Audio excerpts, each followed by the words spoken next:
Dərsimizdir. Birinci dərsimiz tabellərin, yəni davamiyyət cədvəllərinin qurulmasıdır. Mən hazır şablon cədvəl üzərindən getməyəcəm. Yəni təbii ki, biz bu gün qoşulmuşuq ki, cədvəlin tamamilə sıfırdan qurulmasını biz öyrənək. Bu gün də artıq tam cədvəlin sıfırdan istənilməsini, sıfırdan hazırlanması və əməliyyatların nə formada qurulmasını bu gün tədris eləyəcəyik. Ümid edirəm ki, yəni hər biriniz sona qədər qalacaqsınız. Çünki yəni yarıdan buraxmağı tövsiyə eləmirəm. Düzdür, rekordinqlər gedir. Yəni rekordinq olunacaq əlbəttə ki. Yəni hər biriniz rekordinqdən izləyə bilərsiniz. Və yəni tövsiyə edirəm ki, dərsin sonunda rekordinqdən baxa-baxa, yəni özünüz də əməliyyatları sıfırdan tam formada baxaraq işləyə bilərsiniz. Ümid edirəm ki, və hər birimiz hazırıq. Artıq yavaş-yavaş başlayaq. Hı -hı. Dəqiqə üzr istəyirəm. Aha, getdik Excel-ə. Sadəcə olaraq ilkin öncədən bildirmək istəyirəm ki, dostlar, suallarınız yarandıqca qıraqda qeyd eləyin, yəni kağız üzərində. Yəni qeyd eləyin ki, hardasa mən, bilirsiniz təlimiz 1-2 saat çəkə bilər və yaxud da saat yarım çəkə bilər. Yəni ki, mən tamamilə cədvələ qurtarandan sonra, hər birinizə tam təqdim etməni bitirəndən sonra oradan rəy bölməsindən suallarınızı yazın. Mən hər birinizi oxuyub suallarınızı cavablandıracağam. Çünki, səslər qarışacaq bir-birinə və sair və sair. Yəni kimsə kimsənin sözünə qarışacaq və sair. Ona görə də qarşılıq yaranacaq. Rahat şəkildə hər birinin suallarınızı qıraqda, kənarda qeyd eləyin. Cədvəli tamamilə quraq, bitirək. Ondan sonra kimin nə sualı yaranarsa avtomatik şəkildə mənə ünvanlaya bilər. Artıq yavaş-yavaş biz başlayaq. Hı -hı. Baxın, ilk öncə biz yaratmalıyıq şirkətin adını. Ki, yəni bilinməlidir ki, bu şirkətin adı nədir? Yəni bu şirkətin, yəni konkret şəkildə hansı aydır, hansı ildir? Onunla bağlı biz böyük bir cədvəl açmalıyıq və biz ora başlı formada yazmalıyıq. Məsələn, bunun üçün ilk üç xana kifayət edir ki, biz üç xananı belə bu formada seçək. Aha, biz neyləyirik? Birinci buranı bir boş bir yer eləmək üçün buradan bu kvadrat işarəsini görürsüz. Buradan tüm kənarlıqlar, yəni məndə türk dilindədir, ingilis dilindədir ki, yəni bu işarəni seçirsiniz. Birinci xana halına çeviririk, daha sonra burada birləşdir və ortala var. Bu hissəni ki, görürsüz. Bunun adı Merge Center, yəni ingilis dilinin daxil olmaları üçün də bu Merge and Center gedir. Bunu basandan sonra baxın görürsüz tamamilə boş bir xana yarandı. Yəni ki, birinci neylədik? Kvadrata saldıq, yəni bu hissədən. Daha sonra Merge Center vurduq, bütün xanalar hamısı birləşdi, bir ağ bir səhifə yarandı. Burada yazırıq, məsələn, şirkətinizin adı. Tutalım ki, HR Academy 2025. Elə məsəl üçün tutalım bu gün may ayının sonudur. Gəlin elə may ayının hesabatını işləyək. Məsələn, 2025 may ayı hesabatı. Yəni biz artıq davamiyyəti sırf may ayı üzərindən işləyəcəyik. Aha.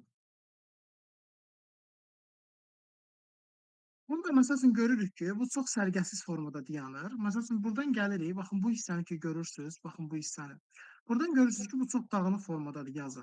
Onu ortaya salırıq bu hissədən ki, yəni yazı tam ortada qalsın və gözə çarpsın.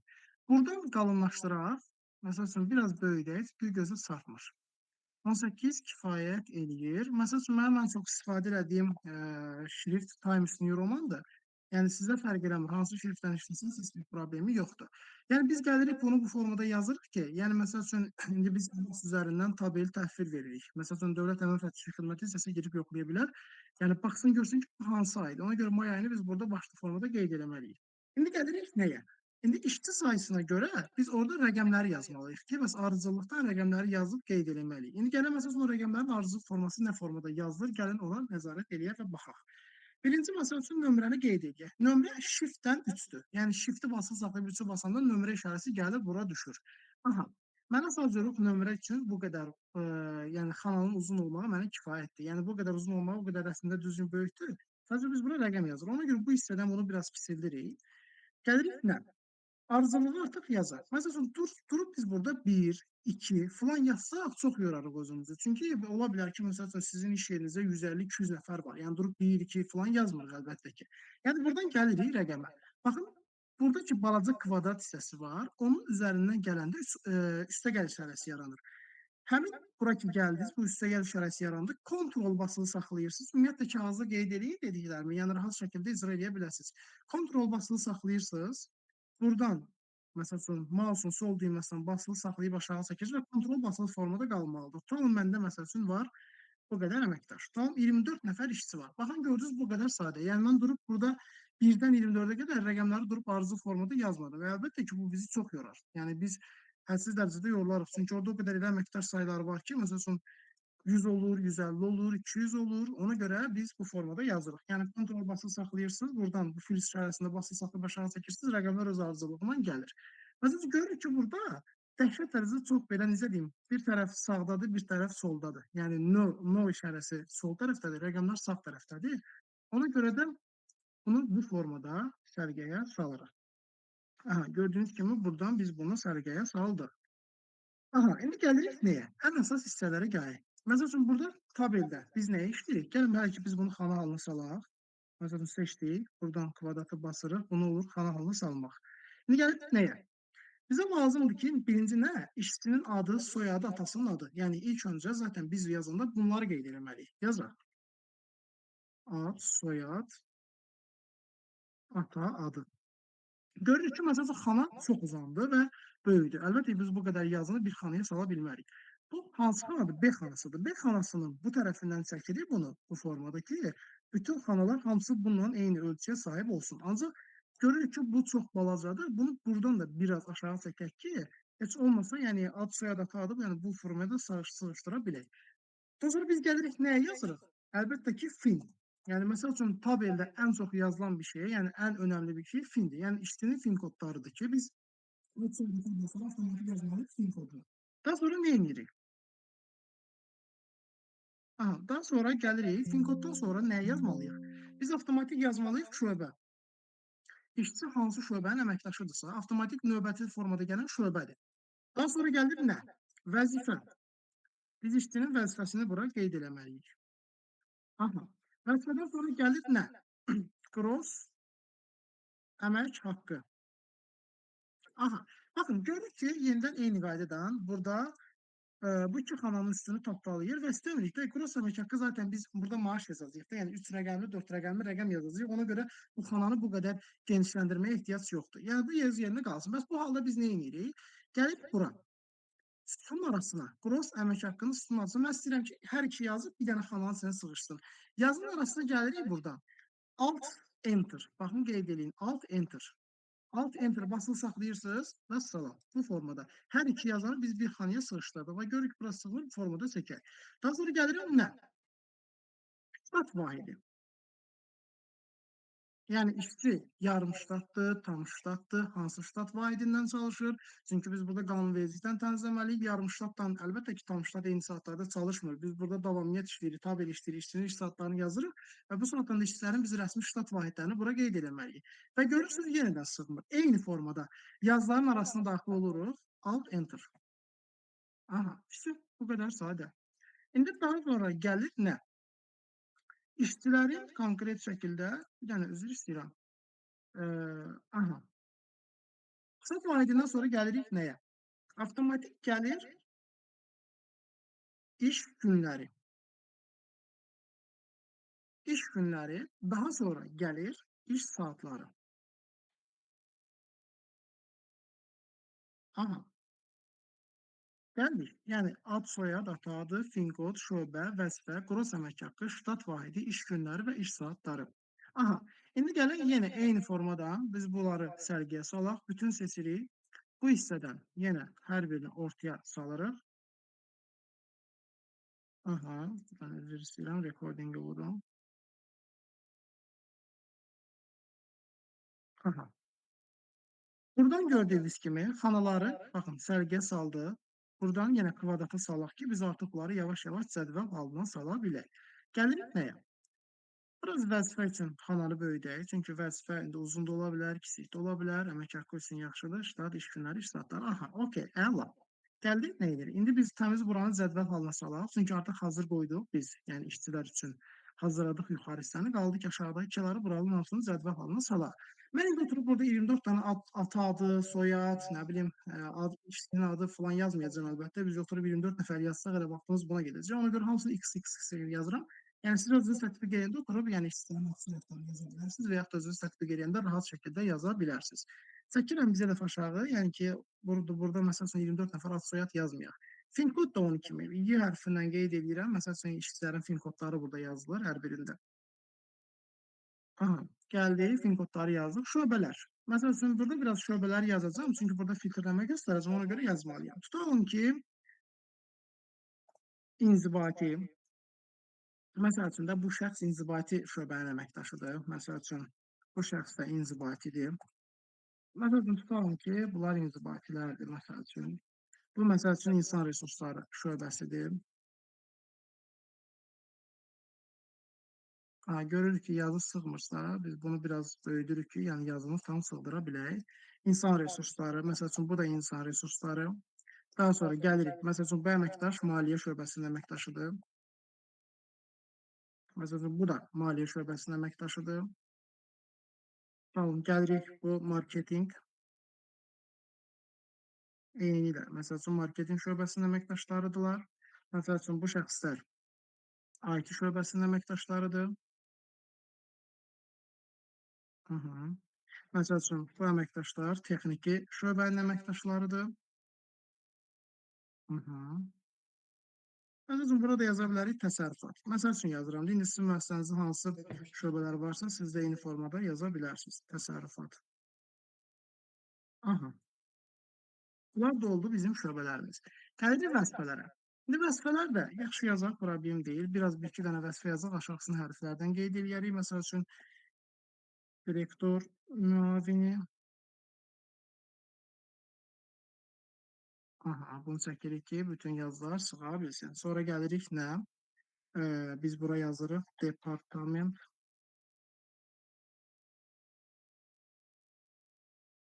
rəhbəri. Hı -hı. Buna da yazaq elə departament rəhbəri. Elə hansısa departament rəhbərləri yazaq. İnsan resursları vəzifə nə? Şöbə müdiri. Buna da yazaq il üzrə mütəxəssis. İndi sizdə nə qədərdirsə, özünüz həmin o şöbələrə, vəzifələrə görə rahat şəkildə bölə bilərsiniz. Aha. Sonra nə edirik? Gəlirik maliyyəyə. Tutalım yazaq ki, yox, şöbə müdiri yazaq. Aha, maliyyə. Məsəl üçün yazaq baş mühasib. Tamam ki. Aha. Buradan artıq da yenə də yazın biraz. Yəni buradan tariflərdən yazacağam ki, yəni çox vaxtımızı itirməyək, bunlar səs əməliyyatları fokuslanır. Satış mütəxəssisi.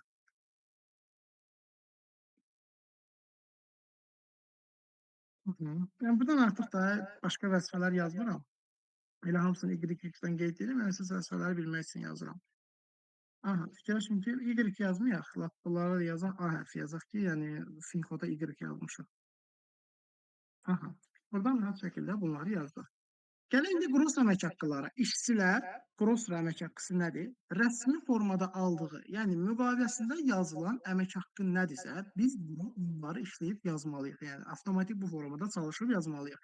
Məsəl üçün direktor alır, tutalım ki, 1700 manat. Məsəl üçün direktor müavini alır 1400 manat.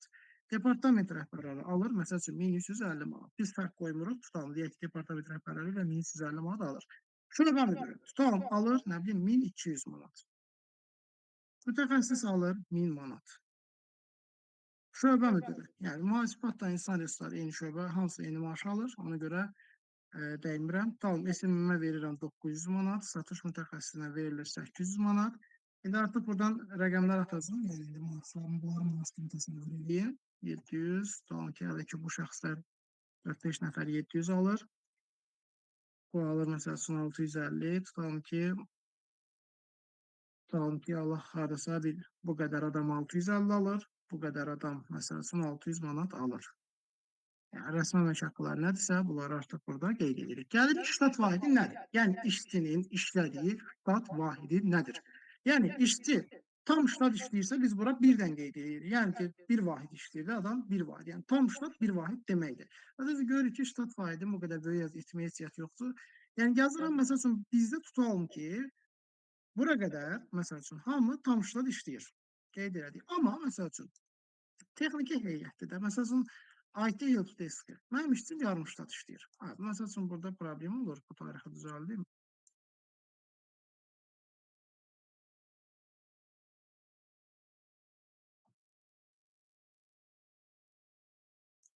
0,5-dən də yazaq. Bunlarla bunu mən düzəltmədim, üzr istəyirəm.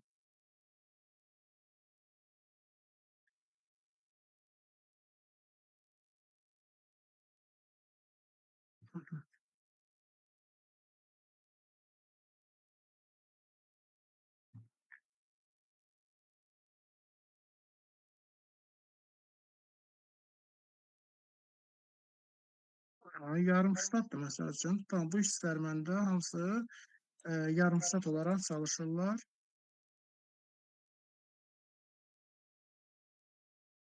Hı -hı. Zətdə ki, bu hissələrin hamısı məndə yarımştat formada çalışırlar. Məsələn, çəkirəm bunları mən ortaya. İndi avtomatik çəkək hamısını ortaya. Məsələn, əvvəl hamısını bir-bir eləmədim. Çünki işləyərək hamısını birlikdə çəkərik. Hər dəfə ayrı-ayrı çəkməyin. Hər şey qalsın. Biz işləyək buradan iş günləri və iş saatlarını. Deməli, biz işləyirik burada may ayını. Biz 2025-in istehsalat təqviminə baxırıq və indi HR bir çoxunuz bildiyim qədərilə HR-sınız, yəni sırf bu HR-lar üçündür zaten. Biz avtomatik burada nəyə daxil oluruq? Biz istehsalat təqvimindən çalışırıq və tabeldə istehsalat təqvimi üzərində qurulan bir şeydir. Məsələn, biz baxırıq ki, istehsalat təqvimində may ayında 23 günü var. Yəni hər kəsdə 20 iş günü var. Yəni hamımız rəsmi formada 20 iş gününü işləməliyik. Və gəlib iş saatlarına baxırıq. İstehsalat təqvimi bizə verir 158 iş saatı. Yəni kim bilmək istəyirsə 2025 istehsalat təqvimi yaza bilər Google-da. Yəni oradan rahat şəkildə baxa bilərsiniz. Yəni iş günləri 20 saat, 20 gündür. İş saatlarımız isə 158 saatdır. Yəni hər kəsdə 20 gün olduğuna görə mən bunu rahat şəkildə çəkirəm və hər kəsə də 158 saatdan hesablanmalıdır. Amma mən bura gəlirəm və dayanıram. Niyə görə? 158 tam ştat işləyən şəxslərə şamil edilir. Ona görə mən burada dayandım. Amma mənim işçilərim yarım ştat olaraq çalışırlar. Yəni bunların avtomatik olacaq saatı 78 saat. Çünki tam ştat işləyən şəxsin saatı 158-dirsə, avtomatik bunlar 150, daha doğrusu 78 saatdan çalışacaqlar. İndi cədvəlləri quranda, faktiki iş saatlarını hesablayanda özünüz də görəcəksiniz ki, bunlarda birbaşa 78 saatdır. Aha. Deməli, bildik ki, tam ştatda iş saatları 158 işləyirsə, əgər bizdə yarım ştat varsa, avtomatik olaraq 78 saata düşürlər. İndi nə edirik? Gələk hələ ki, yazıları biraz orta segmentə salaq, çünki çox qarışıqdır. Buradan vururuq, oldu. Hər kəsdə yazı eyni formada və şrifti də Times New Roman. Yəni mən bu şriftdən yazıram. Yəni kim hansı şriftdən istəsə rahat şəkildə yaza bilər. Heç bir problemi yoxdur. Biz məsələn buranın da şriftini dəyişdirmədik. Aha. İndi gəlib neyinirik? Buranı tam olaraq, baxın, bu hissəni görürsünüz, bu baş hissəni. Bu hissənin hamısını mən seçirəm. Bura davamiyyət yazmalıyam. Çünki mən burada davamiyyət cədvəli qururum. Özünü çəkdim. Bayaq nə eləmişdik? Birinci kvadrata çeviririk. Hayır, buradan xanaya çeviririk. Ondan sonra merge and center. Birləşdir. Buraya yazıram davamiyyət. Yəni, çünki mənim quracağım cədvəl davamiyyət cədvəlidir. Bunu biraz böyüdək. Şriftini dəyişdirək. Biraz ölçüsünü değiştirək və çəkək ortaya. Buyurun, davamiyyət yazısı hazırdır. Aha, yəni ki, mən 25-ci ilin may ayının davamiyyət cədvəlini işləyirəm. Aha, indi biz burada nə etməliyik? Biz oturub burada istehsalat təqvimlərini qeyd etməliyik. Yəni, ayın 1-dən 31-nə qədər olan tarixləri qeyd etməliyik. Bəs bu tarixləri necə qeyd edəcəyik? Bəs bir işçilərin mayın 1-də olduğunu, olmadığını necə qeyd etməliyik? Elə indən sonra başlayırıq. Onun üçün nə etməliyik? Baxın, hər şey hazır qoyduq bura qədər. Bu hissədən, baxın, bu hissədən. Buradan gördüyünüz kimi bir daha göstərim. Baxın, bu hissədən, bu iki tərəf. Baxın, bu yaranan hissədən mouse'un sol düyməsini basırsınız. Burada var ekli. Bir də gözür istəyirəm. Aha. Yarım ştatların iş saatı 79 olmalı deyil. Yox, 79 olmur. Çünki niyə görə? Orada indi hesablayanda sizə göstərəcəm. Yarımştatlar düzdür, 158 bölünməlidir 79-a. Amma 18 bizim iş günümüz tam iş günüdür.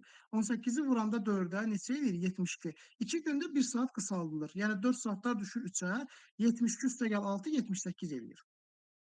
İndi burada hesablayanda özünüzə görəcəksiniz. Yəni orada avtomatik o formada tənzimlənir. İndi baxın gördünüz bu formada. Mən buradan xananı əklədim. Baxın göstərdiyim kimi buradan bu hissədən əkləni vurursunuz, avtomatik bir dənə xana əklənir bura. Burası da bu rəqəmlər üçün böyük olduğu üçün mən bunu biraz çəkirəm yuxarı. Aha, всё. Hələ ki dəymirik biz bura. İndi əklədik, bir dənə ortaya xana saldıq. Burada biz tarixləri yazacağıq. Yazaq. İndi mayın 1-dən mən düz 31-nə qədər rəqəmləri işləməliyəm. Çünki mayın 1-dən 31-nə qədər biz qeyd eləməliyik. 1-i yazdım. Bayaq nə demişdim? Rəqəmləri ardıcıl formada yazmaq üçün kontrol basılı saxlayırıq. Çəkirik bu biri tərəfə. Düz 31-dən 31. Aha, baxın görürsüz xanamız çatmır. Bir dənə belə eləyərik, problem deyil. Mayın 31-nə qədər. Gördünüz ki, bütün rəqəmlər yazıldı. Sadəcə olaraq bu rəqəmlər çox böyükdür. Bu qədər ehtiyac yoxdur bu qədər böyük olmağına. Aha, yazdıq. Baxın tarixlərimiz hazırdır burada. İndi neyləyirik? Məsəl üçün hələ birinci xanaya salaq, çünki hələ biz bunu kvadratlara salmamışıq. Saldıq. Mən görürəm ki, bu ölçülər çox böyükdür də. Yəni bir rəqəm üçün, 2 rəqəm üçün xanalar çox böyükdür. Mən bunu biraz kiçiltmək istəyirəm. Bəs kiçildəndə neyləyirik? Yenə eyni qaydadan xanalarımızı seçirik. Mən istəyirəm ki, bu xanaların hamısı biraz kiçik ölçüdə və hamısı eyni ölçüdə olsun. Bir-bir durub birinci xananı belə çəkim, ikinci xananı belə çəkim. Əlbəttə ki, yəni bu işimizi həddindən artıq çox yorar. Burdan ki var ha, bax bilirsiniz, indi giriş hissədə burada. Buranı ki görürsüz, baxın bu hissəni. Bu hissədən daxil olursunuz. Burada var sütun genişliyi. Baxın bu hissə. Basırsınız, ölçü yazırsınız. 5 kifayət eləyir. Gördüyünüz kimi bütün ölçülər kiçildi. Yəni mənə lazımdır ki, o qədər də yəni tarixləri mən böyük formada yazmayım. Hazırdır, artıq tarixləri işləmişik. Ondan sonra nə düşür? Bəs burada bir boş bir xana yaranır. Bəs biz bu boş xananı neynəməliyik ki, bu yoxa çıxsın? Ən sadə yolu. Baxın, bunu bu formada çəkirik. Baxın, buradan da bu formada çəkirik. Çəkəndən sonra bir dənə birləşdir və salam. Eyni qaydadan yenidən bu formada, yenidən bu formada. Aha. Buradan da bu formanı çəkirik. Bu qədər sadə. Oldu, xananı da biz yuxarı çıxartdıq. İndi nə edirik? Gələk, bütün artıq xanalarımızı burada rahat qarşı tərəfdən işləyək.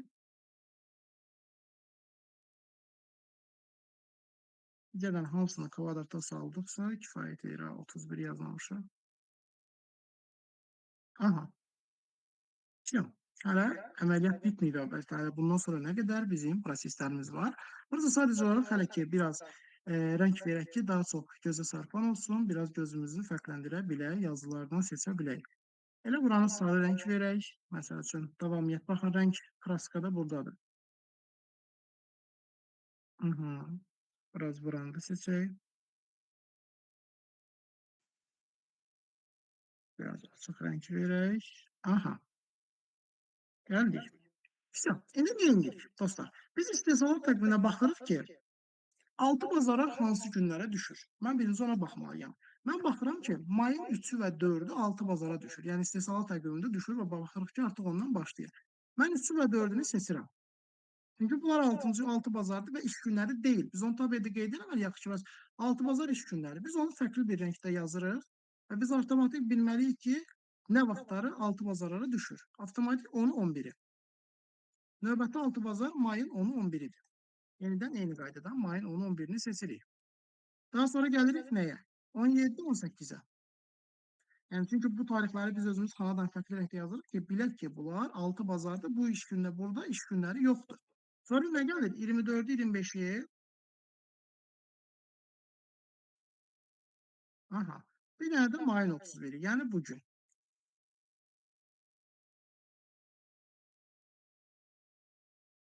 Aha. İşte artıq buradan o tərəf iyun ayının istehsalat təqvimində iyun ayının tabelidir. Aha, gəldik çatdıq. Buraya kimi cədvəlimizi qurduq. İndi nə edirik? Biz avtomatik oturub işçilərin cədvəllərini qurmalıyıq, davamiyyətlərini qeyd eləməliyik. Məsəl üçün tutalım ki, işçilər tam ştat işləyirlər.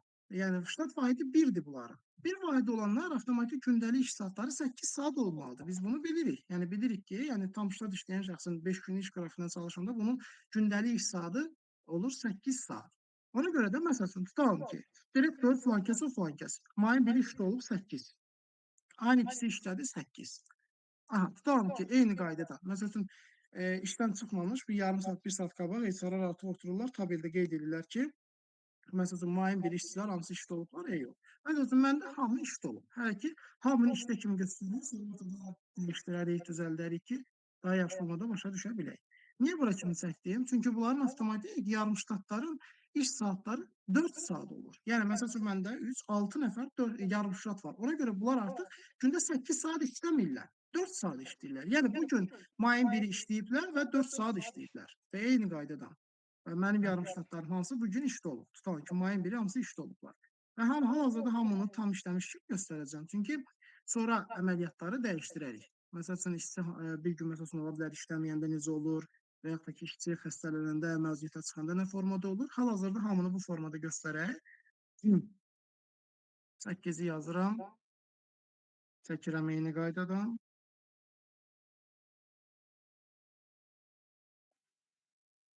Hı -hı.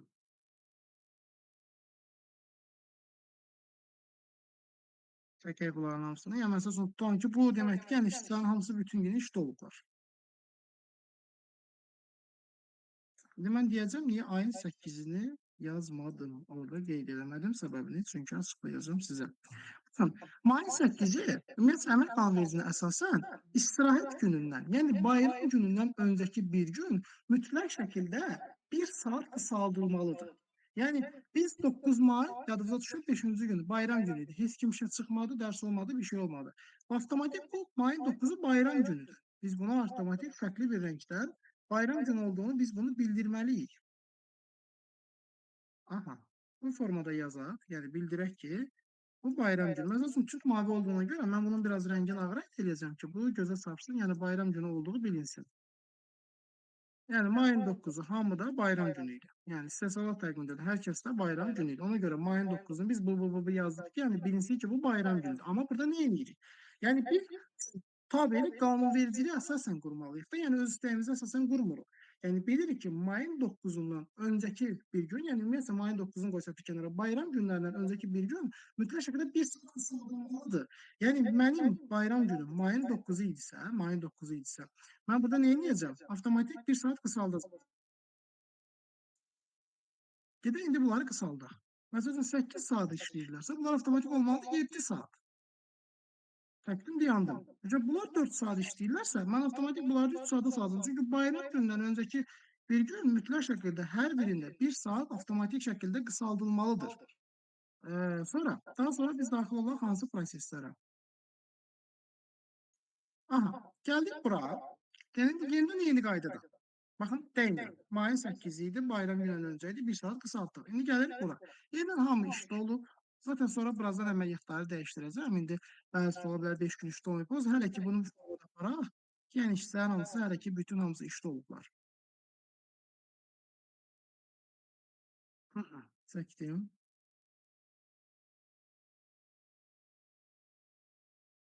Hı -hı.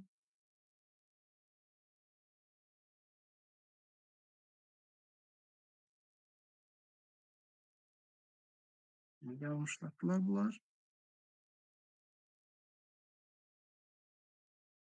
Hı -hı. Çəkək. Daha sonra digərlərini bura. Ondan sonra bu biri tərəfdə faktiki iş saatları, faktiki iş günlərinin üzərində çalışacağıq.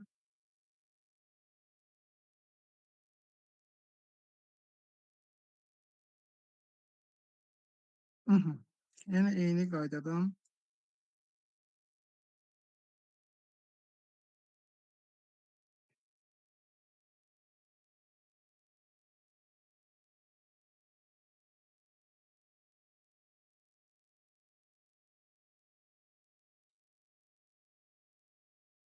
Hı -hı. Yenə eyni qayda. Təkirik hər birini aşağı.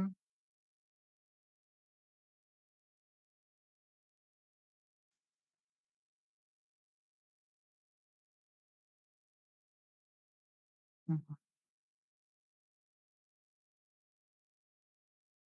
Aha, gəldik bura. Yenə 28-i bizdə bayram günü idi. Mayın 28-i bayram günü olduğuna görə biz bunu bu xanada seçirik tamamilə. Yenidən eyni qaydadan, eyni rəng. Çünki fərqlənməməlidir. Yəni hamı bilməlidir ki, həmin günlər bayram günləri idi. Aha, yenidən eyni qaydadan hamını çəkirik. Çünki bayram bizdə hər kəsə şamil edilir. Aha, gəlirik bura. Yenidən eyni qaydadan 8'lərimizi yazaq, amma 27'sini deməyək.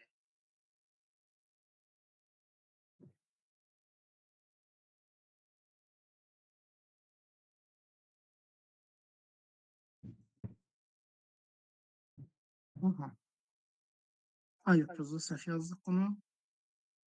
Silin baştan izah edeyim sizə. Aha, indi biz bura bayaq nə demişdik burada? 9 Mayda bayram günü olduğuna göre biz ondan önceki bir günü mütləq şəkkədə qısaldırdıq. Yəni ki, 8'i gördünüz ki, mayın 8'i hamımız 1 saat qısaldılmışdıq. Yəni eyni qayda burada şamil edilir. Ona görə də biz burada yenidən bütün iş saatlarını 1 saat qısaldırıq. Avtomatik bunlarda 4 saat idisə 3 saat olur. Narahat olmayın. Bilirəm artıq yoruldunuz bu 7'lər, 8'ləri görməkdən artıq bitiririk. İşte buradan artıq hamısı öz qaydasında çalışıblar. Hər hansısa bir bayram yox, bir şey yox.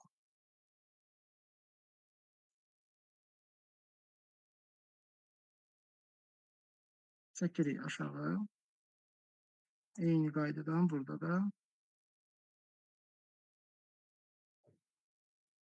Hı -hı. Eyni qaydadan. Vəssalam. İndi gələk bura həftə sonlarını biz yazaq qeyd eləyək. Şənbə bazar olduğunu. Yəni şənbə bazarı. Yəni bunlar şənbə bazara düşüblər. Yəni hərfdən qeyd eləyək.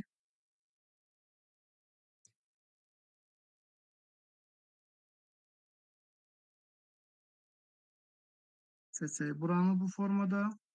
Neyniyək? Yenə hamısını ortaya salaq. Biraz renk verək. Ağ renkdə. Aha, belə.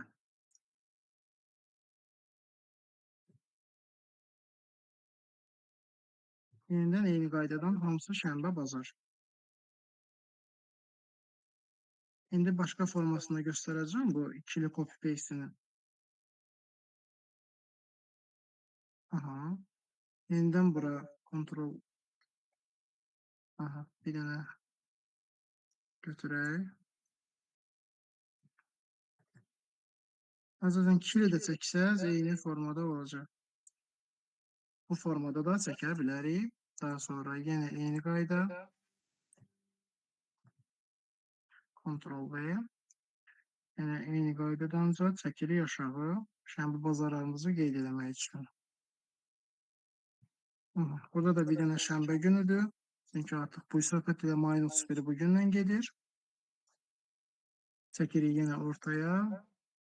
Yenə eyni formadadır. İşte, bura kimi gəldik çatdıq. Bu bizim oldu dostlar. Gördüyünüz kimi istehsalat təqvimimiz. Yəni ki, işçilərin mayın 1-dən 31-nə qədər davamiyyət cədvəlləridir. Yəni 8 ay budur ki, hər gün işlədilər, bütün hamısı işlədi. Bura kimi gəldik, çıxdıq, salamat gəldik. İndən sonra burasını həll eləyək, düzəldək. Məsələn, gördünüz ki, belə bir şey baş verəndə, tam 31'i burada qaldı, bu xanım burada bitib. Bu o qədər çətin bir şeylər deyil. Sadəcə olaraq buranı yenə kvadrat halına salırıq. Belə bu formada birləşdiririk sadəcə olaraq. Vəssalam. Eyni qaydadır. Bu qədər çətin bir şey deyil. Məsəl üçün buranı birinci 3 xananı birləşdirək. Sonra bu ikisini seçirik. Yenə merge center. Vəssalam. Bu qədər sadə. Hamısı bura birləşdi. Aha. İndən sonra gəlirik əsas mərhələyə. Yəni ki, əsas əməliyyatların olacağı prosesinə. Aha. Sonra burada nə yazırıq?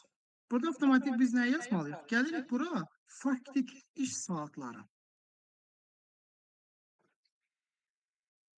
Faktiki iş saatları. Yəni işçi, məsələn biz deyirik ki, 158 saat qanunvericiliyin tələbidir ki, işçi 158 saat işləməlidir may ayında. Amma faktiki nə formada işte bəlkə xəstə olub, bəlkə məzuniyyətə çıxıb, bəlkə ezamiyyədə olub, bunu bu formada nə formada tənzim edir? Ona görə biz bura faktiki iş saatlarını gətirməliyik bura. Yəni dediyim kimi eyni qaydadan görürük ki, xanaya sığmır. Biz buradan alt enter, yenidən eyni qaydadan alt enter. Aha, görürük ki, bu bura çatmırsa, buradan biraz böyüdək. Evet da buradan çəkək bu formada və yaxud buradan da biraz çəkək. Aha, faktiki iş saatları. Sonra gəlirik nəyə? Faktik iş günləri. Faktiki iş günləri. Buradan yine eyni qaydada Alt Enter. Buradan da eyni qaydadan bir dənə Alt Enter də veririk. Aha. Hələ ki biz bunları eyni qaydadan ortaya salaq və xanaya salaq ən əsası. Mən düşünürəm ki, buradan ümumiyyətlə iş saatlarını bunun yanına sala bilərik. 3 xana olmaqdansa 2 xana olsa kifayət eləyir. Aha, sadəcə olaraq bunu biraz da genişləndirək. Sadəcə olaraq ya da sonra dəyişdirərik. Aha, bəs bura boş qalır. Bəs buranı neyniyək? Məsəl üçün biz buradan qeyd eləməliyik işçinin faktiki saatları. Məsəl üçün görürük ki, burada bir dənə boşluq yaranır. Bu təqvimlərin yanından. Heç nə, bunu da eyni formada kvadrata salırıq və yaxud dediyim taktika. Bunu bir dənə çəkirsiniz, bir dənə də merge center. Okey, əsəbləşmə. Yenidən yazaq, faktiki iş. Faktiki iş saatları.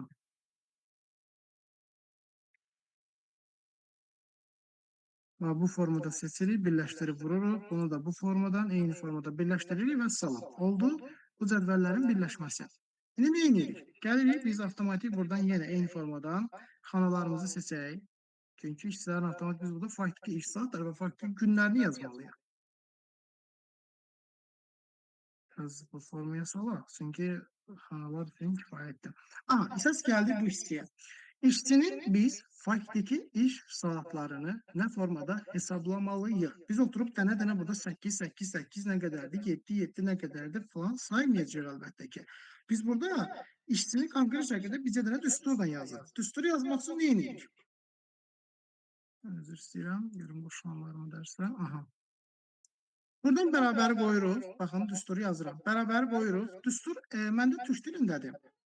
Count if-dir. Yəni ingilis dilində don't if yazılır. Türklərdə, yəni kimdə türk dilindəsə əgər saydı, ingilis dilində olanlarda isə count if-dir. Seçirik, baxın, dəymirik. Bizə lazımdır mayın 1-dən 31-nə qədər olan hissə. Yəni mənə bunlar lazımdır. Seçdik xanamızı. Aha. İndi burada nə edirik? Baxın, burada ehtiyatlı olun. Burada biz qeyd eləməliyik nöqtəli vergülü. Nöqtəli vergül mütləq qoyulmalıdır. Baxın, nöqtəli vergül şərtdir. Sonra mən burada dırnaq açıram. Baxın, nöqtəli vergülü qoyuram və dırnaq açıram. Ay yox, biz səhv elədik. Mən faktiki Can günləri bəy, hesablamaq istəyirəm. səsiniz görülür tez-tez. Necə? Səsiniz görülür, bilmirəm, təkcə məndə elədir, yoxsa hamıda belədir? Məndə Səsim səhər normal gəlir yaxşı məndə. gəlir. Ha, okey, əla. Yəni digərlərində də hər şey qaydasındadır. Səslə bağlı problem yoxdur ki? Aha. Getdik. Faktiki saatları mən Sözünüzü necə kəsirəm saxlayıram? Elcan bəy. Bir söz demək istəyirəm. O bayaq əgər varsa nəsə belə bir şey yazdınız, onu paneldən göstərə bilərsiniz, yuxarıdakı paneldən. Giriş, əklə, çiz yazılıb oradan. Funksiya yadınızdan çıxsa onu necə yazacağıq, yəni onu demək istəyirəm. Yəni rekordingdən izləyə də bilərsiniz. Mən yazacağam zaten. Dərs bitəndən sonra yazacağam. Oradakı faktiki iş günlərində bu düstur hesablanırdı. Yəni WhatsApp-dan da yazacağam, narahat olmayın. Aha. Bayaq mən sağ saldım. O düstur faktiki iş günlərində hesablanır. Faktiki iş saatları nə formadadır? Bərabər qoyuruq, bərabər. Sadəcə olaraq topla. Yəni sizdə də samdır. İngilis dilində yazılanlar s-u mu yazılır? İngilislərdə sum, bizdə topla.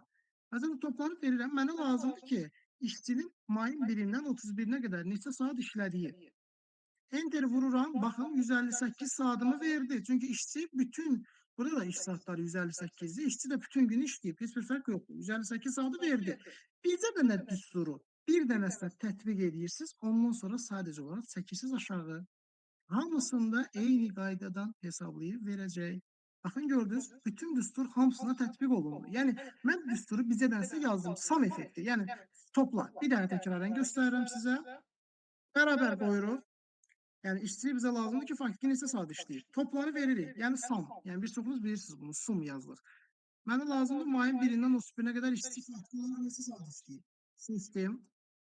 Enteri vururam, kifayət eləyir. Mənə bircə dənə düsturu tətbiq eləməyim kifayət eləyir ki, çəkirəm və mən aşağı. Bu qədər sadə. Bu oldu işçinin may ayında faktiki işlədiyi iş saatları. Bəs faktiki iş günlərini mən nə formada hesablamalıyam? Aha, əsas məsələ buradadır bizdə. İndi gəlirik nəyə? Faktiki iş günlərinin hesablanmasına. Deməli, biz düsturu indi burada həmin o eğer sayı burada hesablayırıq. Yəni countif. Şrifti dəyişdirim.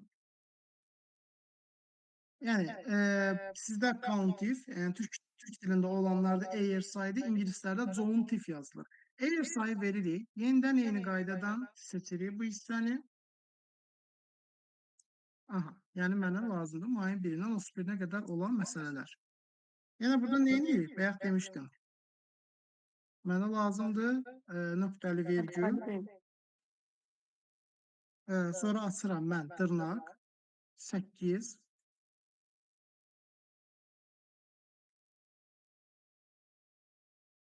Dırnağı bağlayıram. Və məndə var burada nə? Bir də 7 var. Aha. Yenə eyni qaydadan vergülümü qoyuram. Yenə dırnaq istəyəcəm niyə görə bu dırnaqlar var.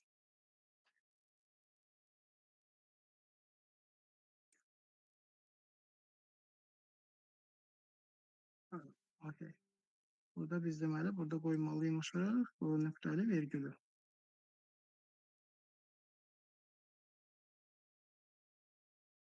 Ha, okey. Hələ biz 8-i götürək. Aha. Deməli bu nəyi verir bizə? Düzdür, bizə faktiki iş günləri 20-dir, onu göstərəcəm. Mənə nə lazımdır? Deyirəm ki, mənə işçinin faktiki iş günlərini çıxart. Bu da nə deməkdir? Yəni mənim işçilərim 8, bir də 7. Yəni ki, tutalım ki, 8 yazmışamsa, deməli mənim işçim bir gün işdə olub. Bu gün işdə olub, bu gün işdə olub, bu gün işdə olub, bu gün işdə olub, bu gün işdə. Yəni mənə lazımdır ki, countif nədir? Deyir, içində 8 olan xanaların hamısını say. Yəni xanaların hamısını say deməkdir. Yəni ki, 8 yazılmışsa, deməli mənim işçim işdədir. Ona görə mən avtomatik yazıram burada onu 8-ləri hesablama qaydasını. Amma mənim burada var 7-lərim. Baxın, görürsünüz, burada 7'lerim də var, amma onu saymadı. Ona görə ki, biz məcburuq nə edirik? Təzədən düsturu dəyişdirək. Nə edirik? Məsəl üçün, plus 2-dən faktiki iş günlərini 0-dan verdim. Okey. Deməli, nə edirik burada? Həmənki düsturu təzədən yazırıq, bir daha göstərmək üçün. Ki, hər biriniz anlaya biləsiniz. Eğer sayı verirəm. Aha, yenidən eyni qaydada mayın 1-dən 31-nə qədər olan hissəni seçirəm. Çünki mənə lazımdır mayın 1-dən 31-nə qədər olan hissə. İndi burada nə edirəm? Mənə lazımdır nöqtəli vergül. Yenidən dırnaq açılır. 8 yazıram.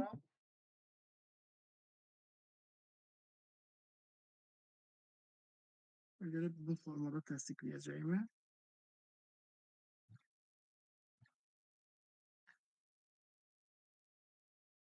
Tanınmadı bu düstur yerə. Onda biz yenidən yoxlayaq. Eğer say.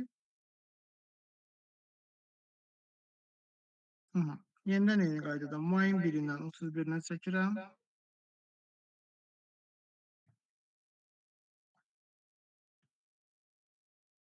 Okey, 8'imi yazar. Ha, indi yadıma düşdü. Bu ikili rəqəmi tanımır.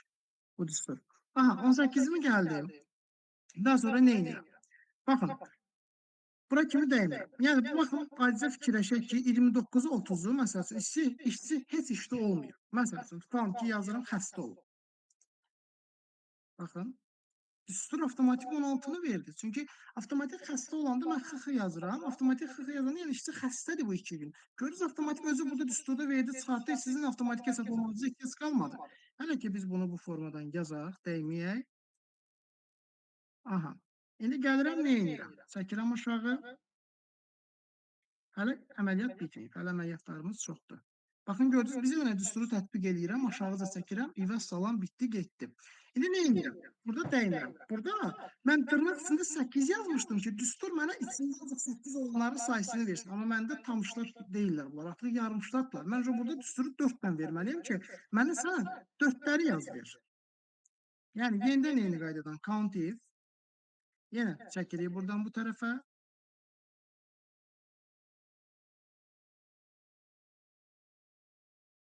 Aha.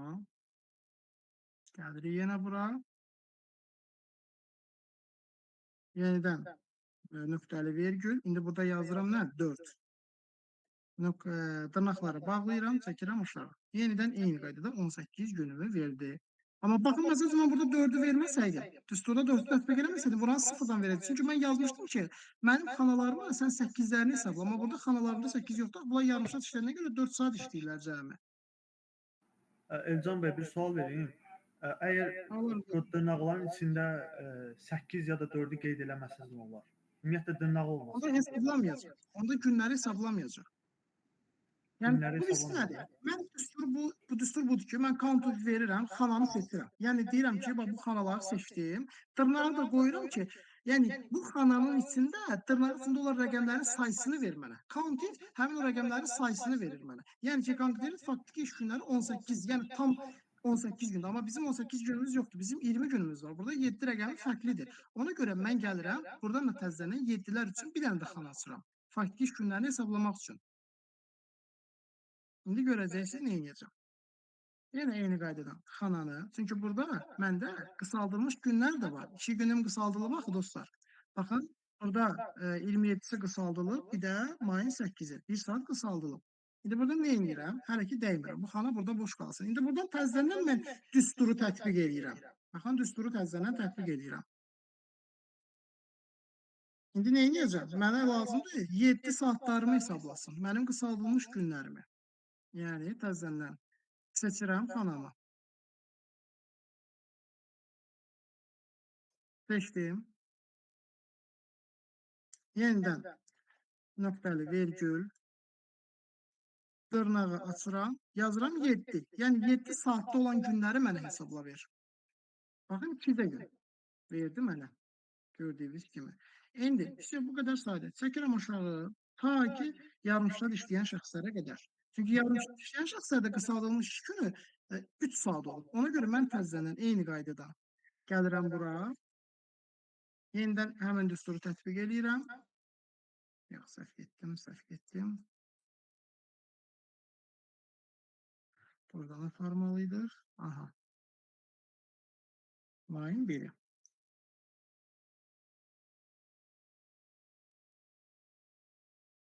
Aha. Buraya seçdi yine yeni xananı. Təzədən yine nöqtəli vergül. Dırnağı açıram. Yazıram 3.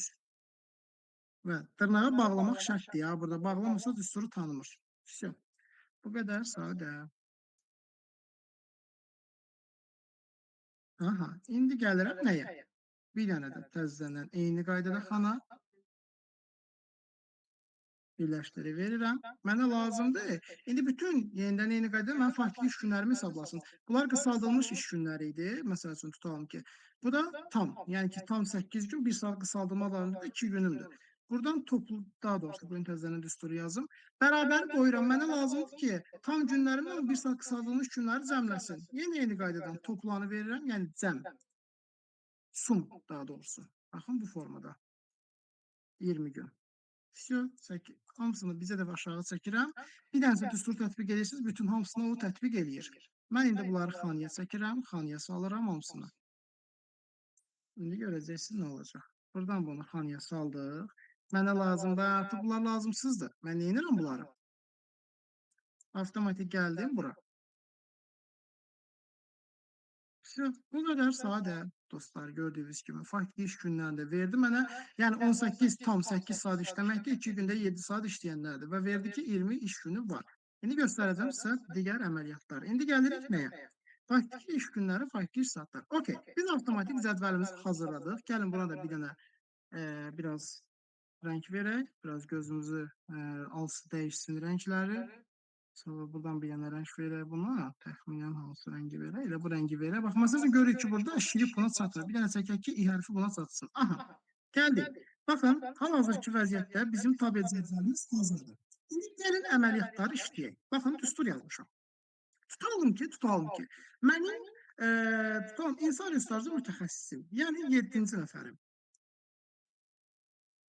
Tutalım ki, belə deyək də, bu işçi 19'undan 23'üne qədər işdə olmayıb. Tutalım ki, 19'undan 23'üne qədər adam ödənişli məzuniyyətdə olub. Yazaq M hərfi. Bu adam məzuniyyətdədir. Baxın, gördünüz dostlar. Avtomatik 13. Heç mən dəymədim heç bir şey. Öz hazırca düsturu yazdı, verdi. Mən bir də oturub bunu barmaq sayan deyiləm. Hazırladı, özü verdi düsturu. Baxın gördüyünüz kimi 13-ə saldı. Mən nə edirəm indi? Məzuniyyəti tam ortaya salıram, yəni biraz hərfləri. Xana da verək ki, yəni biz aşağıda bildirək ki, bu sırf məzuniyyətlə bağlı olan bir hissədir. Bunun da biraz rəngin ağ rəng də verək. Yəni bənövşəyi rənglər bizə məsəl üçün məzuniyyəti göstərir. Baxın özü gördünüz 13 günü də verdi, 2 gününü də. Məsəl üçün tutalım ki, baxın, tutalım adam 20 hansı yox, bir dənə qabaqdan verək həmin şəxsə. Yəni biz bu 12-ci şəxsə, daha doğrusu HR-ımıza. HR-ımız tutalım ki, mayın 6-sı, 7-si, 8-i də xəstə olub. Yəni adam bulletin gətirib xəstə olub. Bu adam xəstə olub. Baxın, mayın 8-i 7 saat idi. İndi oradan 7 saatı da çıxacaq. İndi gəlin buna da bir dənə rəng verək ki, yəni gözümüzə çarpsın ki, sırf bu rənglərdə sırf xəstəliyi göstərir. Buna da bir dənə hansısa bir rəng verək. Buna da nə bilim, nə rəng verək dostlar. Bu rəng verək də. Bir dənə də ağ rəng verək. Aha, baxın, indi gəlin buna baxın. Bayaq nə idi? 13 gün idi. İndi buna baxın, 11 gün və 1 gün 12-cə gün. Yəni biz 7 günün birini azaltdı, 7 saat işlədi, bir günün birini azaltdı və buradan da 2 günün azaltdı, 8 saat işlədi. Yəni adam faktiki olaraq 12-cə gün işləyib. Niyə görə? 5 gün ödənişli məzuniyyətində olub, 3 gün də buradan xəstə olub. 18 gün, daha doğrusu 8 gün işdə olmayıb, özü hazırladı, verdi. Cəmi 12-cə gün bu işdə olub. İndi gəlin başqa əməliyyatı keçirdək. İndi başqa şəxsin üzərindən gedək. Tutalım ki, gəlin kimin üzərindən gedək. Elə baxın, məsəl üçün, gəlin yarımşatlarımızın üzərindən gedək. Məsələn, tutalım mənim yarımşat işçim, məsəl üçün, bu 4-3 gün ərzində, məsəl üçün, bu 3 gün ərzində mənim işçim olub, elə bu da məzuniyyətdə olub. Tutalım ki, bu da məzuniyyətdədir. Aha, bu da məzuniyyətdədir. Bunu da avtomatik mən edirəm, bənövşə rəngə verirəm. Çəkirəm ortaya. Aha, baxın, gördünüz dostlar, avtomatik azaltdı özü burada. Çünki mən düstur tətbiq eləmişdim. Əgər say vurdum, orada countif. Countif vurdum ki, mənə xanalarımın içində ancaq 4-ləri say ver. Mən xananı dəyişdiririm. Bu hərfi yazır kimi mənim günlərimi azaltdı. Yəni çünki bu 4 olanda deməli bu işdədir. 4 yoxsa xananın içində deməli bu adam işdə deyil. Ona görə özü azaldır verir. Deməli 23 günüm var idi. 3 gün işdə deyil. Bu adam məzuniyyətdədir. Avtomatik özü verdi 15 plus 2 7. Məsələn, bu adam qısaldılmış iş günü, yəni 3 saatlıq olan gün, yəni mayın 27-si adam xəstə olub, xəstə olub, gəlməyib işə. Gördünüz, avtomatik 1 elədi. Yəni bu adam bu gün də işdə deyil. Cəmi 16-cı gün işdə olub. 3 gün burdan, 1 gün də xəstə olub adam. Gəlin buradan bunun da öz rəngini verək. Böyle deyəsən, aha. Aha. Bakın gördüğünüz kimi dostlar. Buradan avtomatik adamın özünün hesabladı verdi. Ve görürsünüz dostlar. Faktiki iç saatlerini de öz azalttı. Həmin dəqiqə yerində azalttı verdi. Bu adamın 4 gün 12, bu 12 bu da 3. 15 saat. Deməli 15 saatin saatini azaltdı və bunun iş saati nə qədər idi? 78. 78-dən də 15-i çıxanda 63. Gördünüz, özü burada hesabladı verdi. Siz oturub da bir də nöqtə-nöqtə saat saymırsınız. Yəni əsas odur ki, cədvəli bizə dəfə qurandan sonra rahat şəkildə avtomatik burada hesablayırsınız, düsturu tətbiq edəndən sonra rahat şəkildə verir. Gəlin başqa bir əməliyyat aparaq, başqa bir şəxsin üzərindən əməliyyat aparaq. Tutalım ki, elə direktor müavini. Tutalım direktor müavini, tutalım ki, mayın 1-dən 15-nə qədər bu adam işdə deyil də, yəni bu adam işdə olmayıb. Yəni ödənişsiz məzuniyyətdə olur. Yəni ailəsindən bağlı bir işə çıxıb, bu adam gedib ərizəsini verir ki, mən mayın 15-nə qədər işdə olmayacağam. Biz əlbəttə bunu tabellik edirmək. Çünki işçi mayın 15-nə qədər işdə deyil. Yazırıq, məsəl üçün tutalım ki, ÖMÜ, yəni ödənişsiz məzuniyyət. Ödənişli məzuniyyətdə, bu olur ödənişsiz məzuniyyət. Yəni adam ödənişsiz məzuniyyətdə olur. Eyni qaydadan ÖMÜ-nü qeyd edirik. Yəni ki, bu adam faktiki olaraq ödənişsiz məzuniyyətində olub mayın düz 15-nə qədər. Aha, bunu yenə qeyd edirik. Yəni tabeldə avtomatik mayın 15-nə qədər qeyd edirik. Yəni elə buna da bir dənə rəng verək. Yəni fərqləndirmək üçün ki, bilək ki, bu rəngdə olanlar sırf ancaq ödənişsiz məzuniyyətdə olanlardır. Aha, biz bunu buradan qeyd edirik. Baxın, neçə gün işdə olmayıb? 2, 4, 6, 8, 10. Və işçinin neçə gün iş günü var idi? Yəni bizdə 23 günü var idi.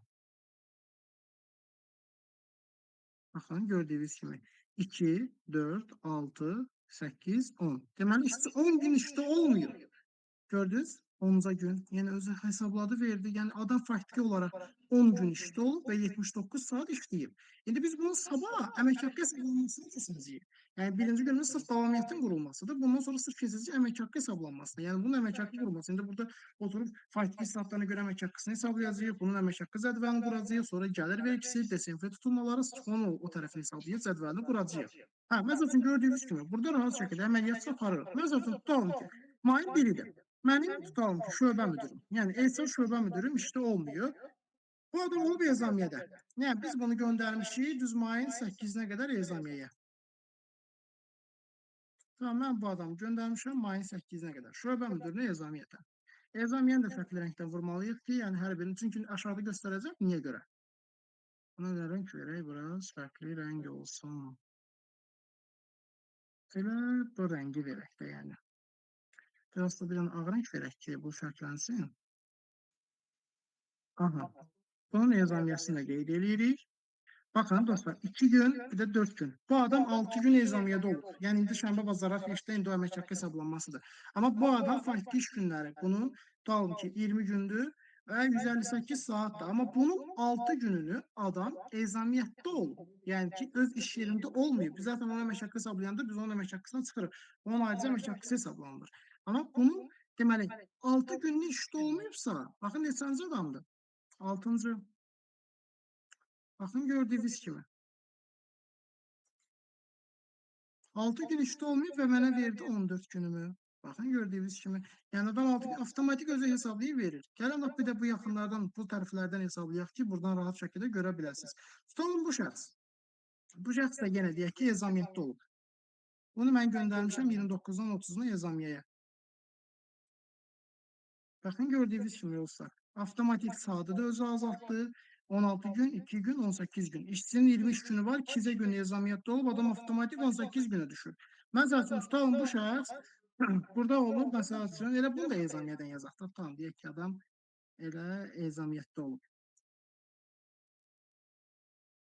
Baxın, gördünüz dostlar, mənim işçim 4 gün işdə olmayıb, avtomatik özü hazırladı, 16 günümü verdi və 127 iş saatının olduğunu göstərdi.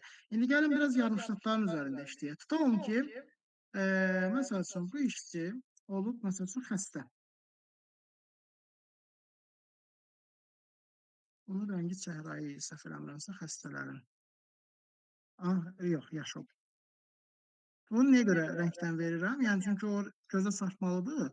Yəni indi məsəl üçün nə qədər adam olur? Olur 400-500 nəfər işçisi olan müəssisələr var. Biz onu avtomatik rəngdən tuta bilirik ki, bu adam nə vaxt xəstə olub. Baxın gördüyünüz kimi mənim işçim 4 gün xəstə olub, işdə olmayıb. Avtomatik 16 gün, adamın da 63 saat iş saatı olub. Aha, indi gələk nəyə? Bura qədər ümid edirəm ki, aydın oldu. Biraz burada rəng vuraq ki, bu hissə gözünüzü çarpsın. Çünki bunlar çox yanaşı gəlir və adamın biraz gözünü yorur. Aha, bu formada dostlar. Bu bizim oldu. Tamamilə qurduğumuz, daha doğrusu davamiyyət cədvəlinin hazırlanması ən sadə qaydadan. İndi gələn məsəl üçün mən sizə nəyə göstərəcəm? Filtrləməni. Məsəl üçün tutalım ki, şirkət rəhbəridir. Sən sizə gəlir deyir ki, və yaxud da mühasibatlıq şöbəsidir. Gəlir sizə deyir ki, bəs mənə lazımdır ki, tutalım ki, marketinq şöbəsinin əməkdaşlarının hesabatını versin və yaxud da ki, sırf onların mənə davamiyyəti lazımdır. Bizdə də tutalım var 500-600 nəfər. İndi məsəl üçün bizdə adam azdır. Biz 24 nəfəri işçiyik də məsəl üçün tutalım. Mən marketinqi gözüm görür. Amma indi ola bilər 700-800 nəfər var. Siz bir dənə marketinq şöbəsinin əməkdaşlarını hardan tapacaqsınız? Gəlirik bura. Söz. Seçdik sırf bütün şöbələrimizi. Baxın bu hissəni ki görürsünüz, verim. Yəni başdan 3, 6, 7-ci hissə verim. Filtrlə. Baxın bizə də bunu basıram filtrlə. Bunu görürsünüz. İndi gəlirəm nə edirəm? Bu hissə yarandı. Gördüyünüz kimi avtomatik məndə bu hissə yarandı.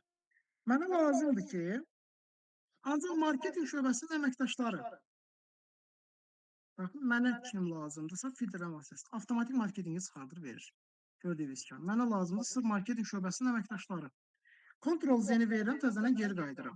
Məsəl üçün direktor deyir ki, məsəl üçün buradan bunu basın ki, istədiyinizi seçə bilərsiniz. Məsəl üçün bizə deyir ki, texniki heyətin əməkdaşların tabeli lazımdır mənə. Mən bir baxmaq istəyirəm, görüm o işçilər bir ay ərzində nə ediblər. Görüm İşdə olublarmı, hansı məzuniyyətdə olub, hansı ezamiyyətdə olub, yəni bunu gəlir insan resurslarla işləyir və siz mənə lazım texnik. Mən burada oturub 700 nəfər içindən ancaq texnikləri işləyib tapıb çıxardan deyiləm ki, indi mən oturub bir-bir dənə-dənə saymalı deyiləm, onları itirib axtarmalı deyiləm. Əlbəttə, yəni bu çətin bir prosesdir. Biz işlərimizi avtomatlaşdırırıq.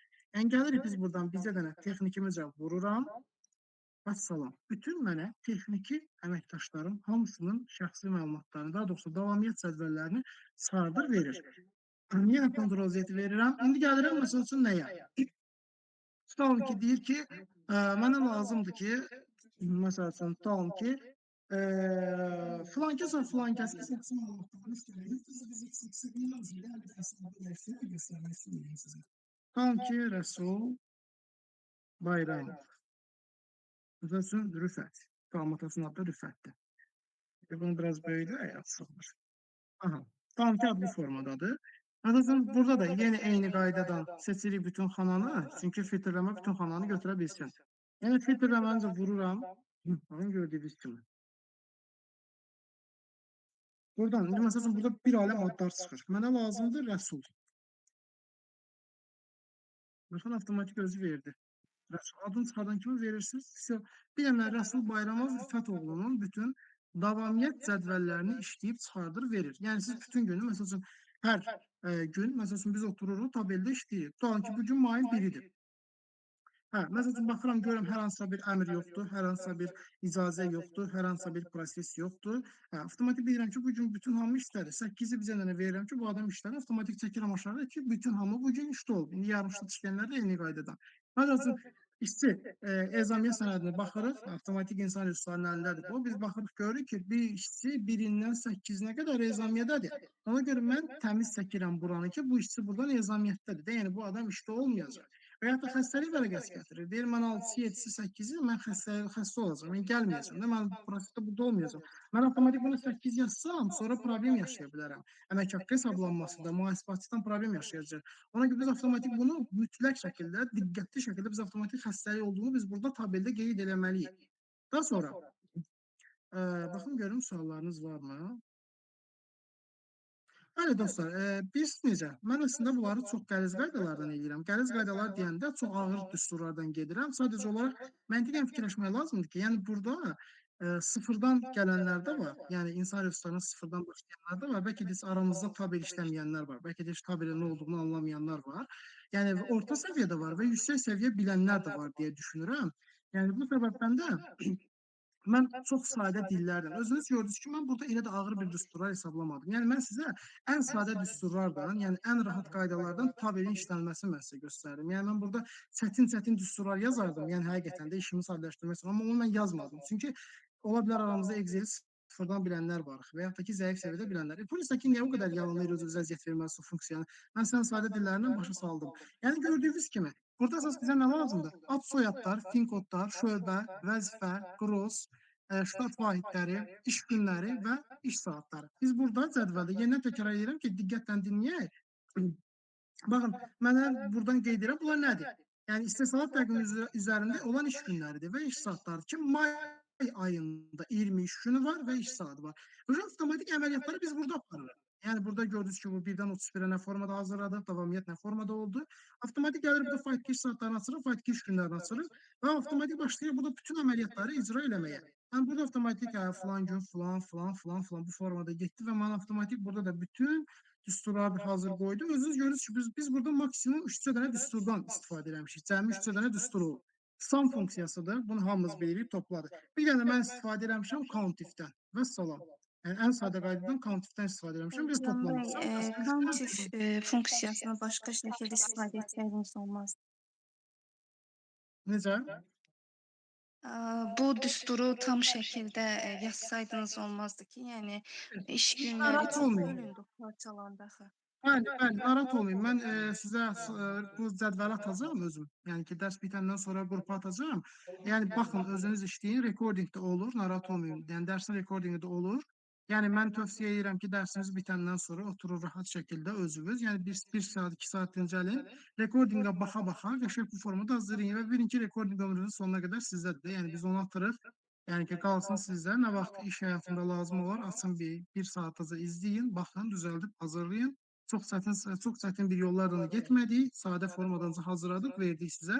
Yəni buradan artıq sizə qalır özünüzün oturub onu tətbiq eləməyiniz. Narahat olmayın, düsturları da burada WhatsApp-dan yazılı formada yazacağam ki, düsturlar budur, budur, budur. Aha. Elzan Bu bəy, bir qədər. sual soruşa bilərəm. Bəli, bəli, buyurun. İşçi əgər məzuniyyətdədirsə, biz onun məzuniyyətli ola, yəni ödənişsiz məzuniyyət vermişdikdə, ola biz ona xitam versə, xitam verildiyi gün iş günü kimi qeyd edirik, yoxsa məzuniyyətli olduğu gün kimi? Ödənişsiz məzuniyyətdə ola xitam vermək. Bəli, bəli. Yəni məzuniyyət kimi qeyd etmişiksə, əgər həmin gündə təzədən ona xitam Biz vermişiksə, insider qanundadırsa, ödənişsiz məzuniyyətdə olan işçiyə xitam vermək düzgün deyil. Ümumiyyətlə məzuniyyətdə olan işçiyə heç vaxt xitam vermək olmaz. Yəni yəni mümkün avtomatik deyil belə bir şey. yox, qəti şəkildə mümkün deyil. Yəni bunun ağır cəriməsi var. Yəni işçi gedib sizi şikayət eləsə və yaxud da yoxlama olsa ağır cəriməsi var onun. Məsələn, Yəni biz onu tabii ki, razılıq ilə olsa, yəni işçi onda gəlib ərizəsini yazsa, yazır. aha, bəli. Baxın, başa düşdüm. Mən sizin dilinizi başa düşdüm. Gəlin göstərim. Tutalım ki, mənim işçiyə gəlib yazıb ki, mən məsəl üçün mayın tutalım 1-dən 15-nə qədər mən ödənişsiz məzuniyyət götürmüşəm. Və mənim işçim də gəlir özü deyir ki, mən avtomatik ayın 12-sindən işdən çıxıram. Düz deyil? Bəli. Və deyir ki, ayın 12-si mən işdən çıxıram. Vəssalam, avtomatik buradan siz bunu ləğv edirsiniz. Avtomatik ərizə yazıb adam. Bunların hamısı sıfırlanır. Çünki avtomatik mənim işçim 12-si çıxır. Gördüm onu yazıyorsa buradan da təzəni silirsiniz. Hamısını silirsiniz. 12-si günü iş günü kimi qeyd edirik, yoxsa məzuniyyətdə olduğu gün kimi, yəni qeyd edirik? Gəlib ərizəsini yazdığı günüsü deyirsiniz. Bəli, bəli. O geri çağırılmazsa, yəni işə başlamaq deməkdir o.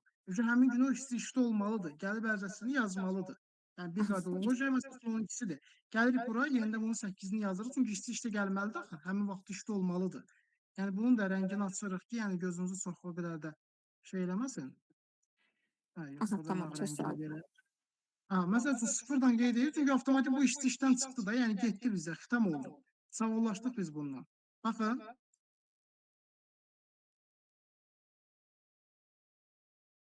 Bircə gün. Gördünüz, özü bircə gün. Çünki bu bizə də nə? Bu gün işdə olub. Zaten bu adam məndə mayın 1-dən 8-nə qədər işdə deyildi.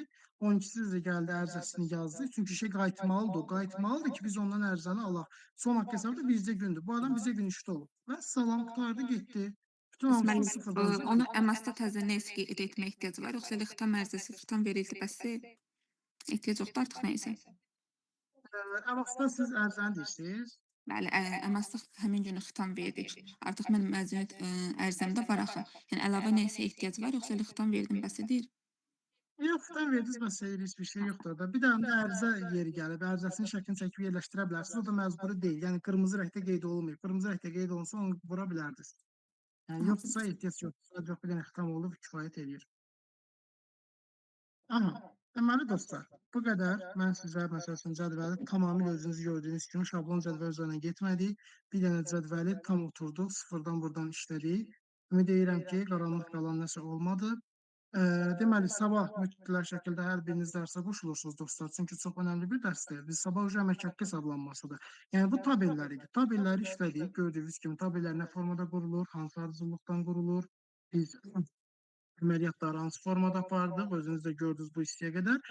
Bundan sonra avtomatik olacaq əmək haqqı. Çünki əmək haqqıda biraz müəyyən nüanslar var. Məsəl üçün işçi 2 gün işdə olmayanda avtomatik biz elə bir cədvəl qurmalıyıq ki, işçi 2 gün işdə olmayan kimi avtomatik öz oradan rahat pulunu çıxarsın, versin. İşçilərin 5 saat işdə olmayan kimi avtomatik oradan pulunu çıxarsın, versin. Və yaxud da işçi məsəl üçün 10 gün işdə olmadı, onun pulunu avtomatik özü çıxarsın, versin. Biz orada oturub bir gün 5 günün pulunu, 2 günün pulunu biz hesablamayaq. Bizim üçün Excel var. Excel bizim proseslərimizi avtomatlaşdırır. Və ondan sonra əmək haqqı 2 formadadır. Biz birinci işçinin aylıq əmək haqqısını hesablayırıq və ondan sonra bir dənə də cədvəl yanında hazırlayırıq. Tutulmaları hesablayırıq. Gəlir vergisi, DSMF, icbari tibbi sığorta və işsizlikdən sığorta. Hamısını cədvəl halınıza salırıq. Daha yaxşı eyni zamanda isə bu dərsə qoşularaq siz həm də bir növ elə bir əmək haqqı hesablamasını da biləcəksiniz. İndi məzuniyyət də keçəcəyik. Məzuniyyət də eyni qaydada cədvəlini quraraq bir növ artıq məzuniyyət da öyrənmiş olacaqsınız. Bir də getdi ezamiyə.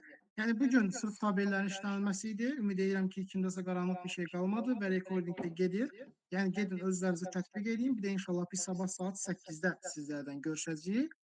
Yenə də nə sualınız olarsa, mənim nömrəmi görəcəksiniz. Mən özüm qrupa elanat, daha doğrusu həmin bu Excel cədvəlini atacağam. Nömrəm ora düşəcək. Yəni nə də sualınız olsa Exceldən bağlı sualınızı ünvanlayarsınız. Mən əslində belə deyim ki, 2 saat qeyd eləmişik. Mən əslində istəyirəm ki, sizin suallarınızı alaq. Yəni suallarınız varsa, bu rəy bölməsinə yazsanız çox xoş olardı mənim üçün. Çünki biz niyə görə? Sayt çoxdur. Yəni hər kəs birdən alsa, yəni aləm qarışacaq bir-birinə. Yəni rəy bölməsinə sual verə bilərsiniz, sualınız olarsa. Yoxsa da nömrəm ordadır. Rahat şəkildə soruşa bilərsiniz. Yəni cədvəl də tam sıfırdan qurduq. Bütün düsturlar da özünüz ordadır. Yəni tam şəkildə oturun, özünüz tətbiq eləyin, öz-özünüzə əməliyyatlar yaradın. Güya ki, işçi nə bilim 5 gün işdə olmadı və ya da işçi ödənişsiz məzuniyyətdədir, nə bilim ezamiyyətdədir. Bunu bu formada yazın. Peşə fonunda özünüzə düsturları bu formada tətbiq eləyin. Yerdə qalır əmək haqqı hesablanması. Əmək haqqı hesablanması da sırf səhərsi günə qalır. Məzuniyyət xəstəlik günlərinin bəli, Eliyar bəy, tabel sizə göndəriləcək. Məzuniyyət xəstəlik günlərinin sayını hansı formula ilə seçə bilərik? Dostlar, bu da asan bir şeydir. Məsəl üçün necə? Yəni əslində tabeldə biz bunu bu formada yazırıq. Hə, bayaq demədim onu mən sizə. Tutalım şənbə bazar budur. Tutalım ki, belə deyək də, burada yəni xananı belə seçək. Məsəl üçün rəngləri tutalım yazırıq. Bu hansı rəng idi? Bu tünd rəng idi də, hər səhv eləmirəmsə. Məsəl üçün bundan da yenə bunu seçib yazırıq ki, bəs bu bayram günüdür. Yəni vitrinlərdəki yəni fərqli olmasın da, yəni hər hansı bir qarşılıq yaranmasın ki, yəni bu rəng bizə bayram gününü göstərir. Daha sonra məsəl üçün açıq mavi rəng. Yəni adətən HR-lar bunu bu formada tənzim edir. İndi fərqli formada edənlər də var. Yəni sizə rahat yolunu göstərir. Açıq mavidir. O hansı rəng idi? Ezamiyyətə getdiyimiz bu idi deyəsən. Hə, buydu. Buraya yazırıq məsəl üçün eyni qaydadan ezamiyə. Yəni bu rənglər bunu konkret göstərir ki, yəni bilinsin orada.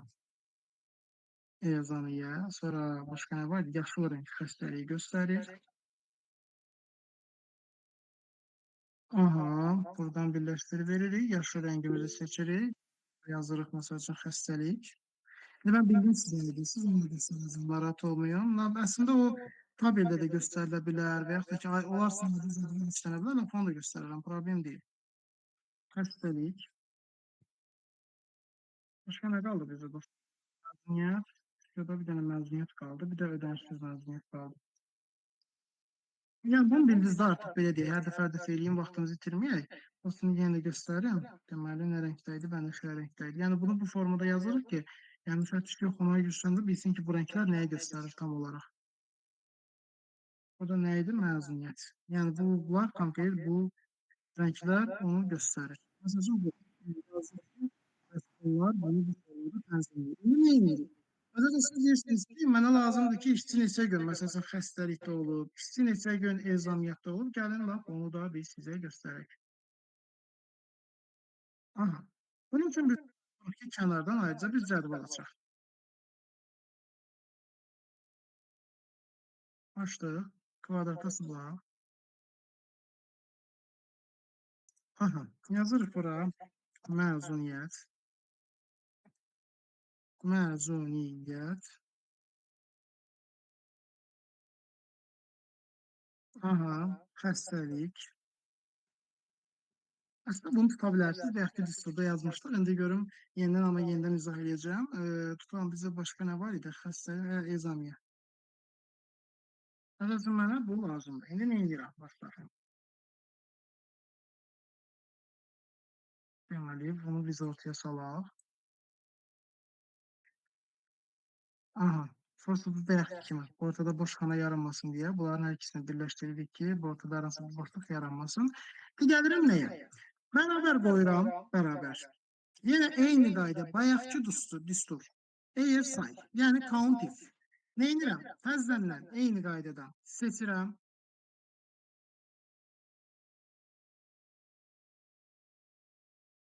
Aha, seçdim. Yəni mənə konkret mayın 1-dən 31-ə qədər. Yenə eyni qaydadan.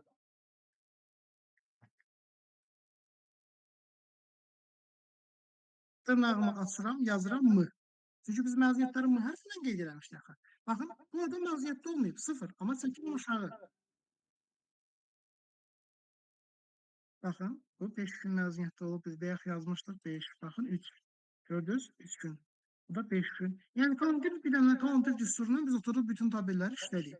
Xəstəlik eyni qaydadan təzədən əgər sayımızı veririk, yəni kollektivi. Bir də bu düstur təzədən yeni göstərim sizə ki, bu düsturdan proseslərinizi rahat həll edin. Baxın, əgər sayı verəndən sonra bütün xananı seçirik. Yəni tarixləri seçirik də bizə mayın 1-dən 31-nə qədər olan tarix lazımdır. Seçdik, gəlir bura. Yenidən nöqtəli, vergülü seçirəm, dırnağımı açıram. Mən xəstəliyi nədən yazmışdım dostlar? X-dan. Yenidən dırnağıca bağlayıram və salam. Bir dənə düsturu tətbiq edirəm, çəkirəm aşağı. Baxın, bir nəfər məndə bir gün xəstə olub. 3 gün məndə bu adam xəstə olub. Baxın, özünüz də görərsiniz. Buyurun, 3 gün. Baxın, bu adam məndə 4 gün xəstə olub. Gördüyünüz kimi 2, 2. Burada məndə işləyir. Bir gün xəstə olub. Gördüyünüz kimi xəstəni də çıxartdı. İndi burada bir nəfər mənə desin, görür mən burada ezam edin necə eləyəcəm? Sual formasında aparaq.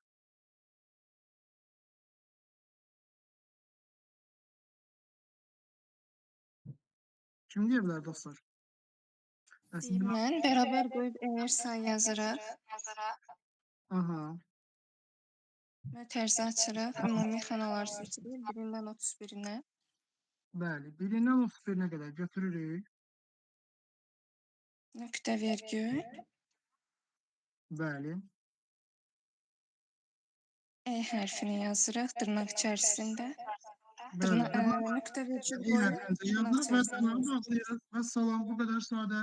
Bir dənə düsturu birində tətbiq edəndən sonra çəkirsiniz aşağı. Və salam, baxın, 4 gün ezamiyyədə olub bu işçi. Bu işçi 6 gün ezamiyyədə olub. Bunları da indi rənginə görə də seçək qoyaq ki, rahat ayırt edə bilək. Xəstəlik məndə nə rəng idi? Yaşıl. Siz istədiniz, mən də yazdım, hazırladım.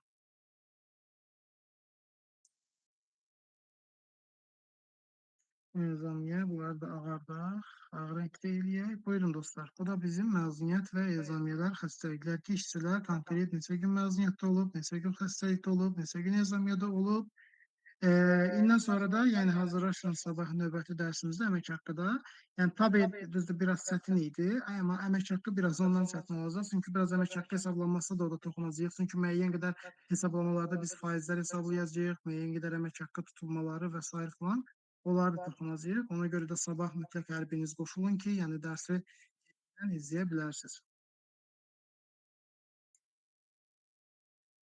Hem bazar gününü hem de bayram gibi bir başımdan dışında bazara iyi yazabilirdik. Böyle olabilir. Niye de problemi olmaz. Yani o niye de şey olsun. Yani sizin için mesela için karşılık yaratırsa mesela için ben zaten bunu burada yazmışım ki bayram günü. Yani burada da eleyebilirsiniz. Problem değil. Bəli, o da olabilir. İyi yazabilirsiniz. İstirahat günü.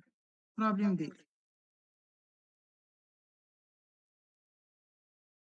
Çəkə bilərsiniz belə. Necə ürəyiniz istəyirsə, onun formada. İndi müəssisədə, yəni o nə formada yazılırsa, o formada da yaza bilərsiniz. O da böyük bir çətin bir şey deyil. Çəkirsiniz aşağı, oldu sizin istirahət günləriniz. Onu dediyiniz kimi eləyək. Çəkirik aşağı. Bizə, aha, gəldi. Bir dənə bura qaldı. Bir də istedik. Çəkirik buradan aşağı.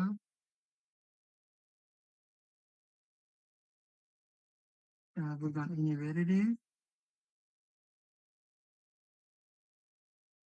Hepsi oldu. Bu da sizin istirahət günləriniz. Dediyiniz kimi elədik. İ hərfindən eləyək ki, bunlar olsun bizim istirahət günlərimiz. Aha. Sonra deməli belə dostlar. Ümid edirəm ki, məndən heç kim narazı qalmadı. Yəni bacardığım qədər ən sadə dildən, ən rahat dildən sizə sırf tabelləri izah etməyə çalışdım. Yəni bildiyiniz bütün tabel cədvəli məhz budur. İşçilərin davamiyyət cədvəlləri, işçilərin bütün funksiyaları biz hamısını burada qeyd edirik. Yəni ən önəmli cədvəllərdən biri budur. Çünki HR'ın hər gün daxil olduğu, hər gün işlədiyi cədvəl budur. Çünki biz bütün günü yazırıq ki, hansı günlərdə, hansı saatlarda işçilər işdə olublar, hansını biz qeyd etməliyik, bayram günləri, istirahət günləri, məzuniyyətləri, ezamiyyələri hamısını qeyd edirik ki, çünki biz burada ixtiyar sonunda əmək haqqı keçirdirik. Yəni ki, biz bunun hesabına əmək haqqını veririk. Çünki işçinin biz bilməliyik ki, ay ərzində neçə gün işləyib. Onun işlədiyi günlərə görə biz onun əmək haqqı hesablamalıyıq. Biz də yekunda özünüz bildiyiniz kimi sıfırdır. Ümid edirəm ki, dostlar, heç biriniz narazı qalmadınız. Yəni ən sadə dildən. Yəni siz nə dedinizsə, mən onu yazdım. İl dediniz, ildən yazdım. Nə bilim dediniz məzuniyyətləri çıxardım, məzuniyyətləri yazdım ki, yəni əsas odur ki, könlünüz xoş olsun. Yəni nə istədinizsə öyrətdim. Bir də inşallah biz sizdən görüşəcəyik sabah. Yəni sabah mütləq şəkildə 20:00-da görüşək. Gəlin əmək haqqıya. Əmək haqqı da çox maraqlı keçəcək. Bundan o tərəfi də əmək haqqıdan gedəcəyik. Ondan sonraki 6 bazar bizim deməli məzuniyyət cədvəlidir. Məzuniyyət də biraz qarışıqdır. Ondan sonra da ezamiyyət cədvəlinin qurulmasıdır. Tak, ondan sonra da avtomatik Lalə xanımla görüşəcəksiniz. 4 dərs mənlə siz, 4 dərs də Lalə xanımla siz. Sağ olun dostlar, özünüzdən müğayət olun. Cədvəli də atacağım, düsturları da yazıb verəcəm. Rekordinqdə əməkdaşlarımız rekordinq aparır. Onlar da sizə rekordinqi bölüşəcək. Oturun, baxın, izləyin, təkrar eləyin, bu cədvəllərin üzərində işləyin. Sağ olun, Allah'a emanet qalın. Çok sağ olun. Gözünüz xeyrə. Təşəkkür edirəm. Çox sağ olun. Sağ olun.